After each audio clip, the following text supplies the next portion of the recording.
held in moisture and protected the roots from the heat. Looking at her healthy crop kept her mind off the fact that she and Rhys were going to be desperately late.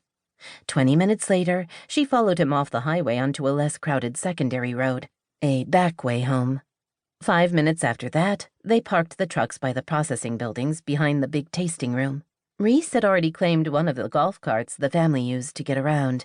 She slid in next to him, and they took off toward the center of the property. Mallery winery and the surrounding land had been in the Barcelona family for nearly 60 years. Rhys and his siblings were third generation. The original main house had been updated several times. When Rhys and Mackenzie had married, Barbara, Rhys's mother, had suggested they build themselves a house close to hers, rather than commute from town. Eager to stay in the good graces of her new mother-in-law, Mackenzie had agreed. A large 2-story home had been built. Barbara and Mackenzie had decorated every room. The act of choosing everything from light fixtures to doorknobs, cementing their affection for each other. A few years later, Stephanie, the second of Barbara's 4 children, had gotten a divorce and moved back home with her 2 kids, requiring another house to be constructed. When the youngest of the 3 girls had married, the last house had been added. Only Lori, the middle daughter, still lived in the original home. All 4 houses faced a huge central courtyard. Mexican pavers were shaded by vine-covered pergolas. The extended family used the space for big dinners and as a kids' play area. If one of the women baked cookies, a cookie flag was hung out the front door, inviting anyone to stop by. At Christmas, a large tree was brought in from Wishing Tree, and for the annual summer solstice party, dozens of long tables were brought in to seat the 200 or so guests. Rhys swung the golf cart behind the large main house, circling counterclockwise. Normally, he would cut across the courtyard, but with all the party preparations, he had to go the long way. He pulled up at the rear entrance to their house, and they dashed inside. Mackenzie paused to unlace her boots and left them in the mudroom.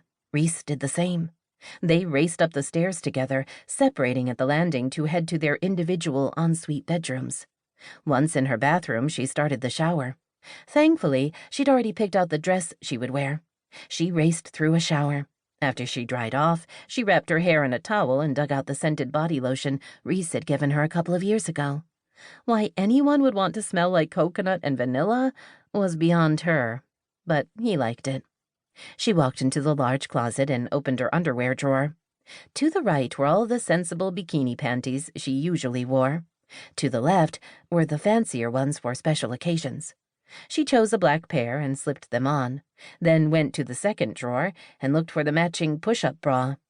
When it and the pads were in place and doing the best they could with her modest curves, she pulled on a robe and returned to the bathroom. After plugging in her hot rollers, it took her only a few minutes to apply eyeliner and mascara. She was flushed from the day working outside, so she didn't bother with any other makeup. Her hair took a lot longer. First, she had to dry the dark red shoulder-length waves. Then she had to curl them. While the rollers were in place, she searched for a pair of black high-heel sandals that wouldn't leave her crippled by the end of the night. Those found, she opened her small jewelry box and pulled out her wedding set, sliding both the engagement ring and the wedding band into place on her left hand. Diamond stud earrings followed. She'd barely stepped into her sleeveless black dress when Rhys walked into the closet, fully dressed in black slacks and a dark gray shirt. She sighed when she saw him. "See? You have it so much easier than me." "Yes, but in the end, you're more beautiful. That should be worth something." "I'd rather have the extra time." She turned, presenting him with her back. He pulled up the zipper, then bent to collect her shoes. They retreated to her bathroom and together began removing the curlers. "We're late," Mackenzie said, catching sight of his watch. "Your mom is going to be all snippy." "She'll be too busy welcoming her guests." The last of the curlers was flung onto the counter. Mackenzie fluffed her hair, then pointed to the bedroom. "Retreat," she said, reaching for the can of hairspray. Rhys ducked to safety. She sprayed the curls into submission before running into the bedroom to escape the death cloud. Rhys was on the bench at the foot of the large bed. She sat next to him and quickly put on her shoes. "Done," she said, pausing to reacquaint herself with the seldom-used skill of walking in heels. She grabbed her husband's wrist. 7:15. "Barbara's going to kill us."